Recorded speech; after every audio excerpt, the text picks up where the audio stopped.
Hello friends, welcome back to మాటా ముచ్చట్లు with me Priyanka.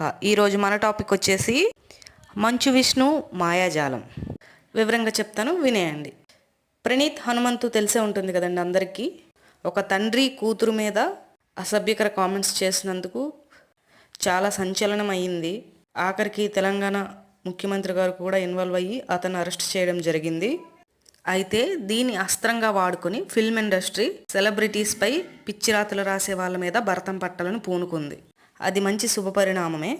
కానీ ఈ ముసుగులో మంచు విష్ణు అని ఉన్నారు కదా, మా ప్రెసిడెంట్, ఆయన పర్సనల్గా వాళ్ళ ఫ్యామిలీ మీద ట్రోల్స్ చేసిన వారిని మాత్రమే టార్గెట్గా పెట్టుకొని వాళ్ళకి మాత్రమే యూట్యూబ్ స్ట్రైక్స్ వేసి ఛానల్ని టర్మినేట్ చేయాలని విషపు భావాజాలంతో ఉన్నారు. పాపం చిన్న యూట్యూబర్స్ భయపడి రిక్వెస్ట్ చేస్తే కన్నప్ప పైన వాళ్ళ రీసెంట్ మూవీ పాజిటివ్ వీడియోస్ చేస్తే స్ట్రైక్స్ తీసేస్తామని చెప్పారు.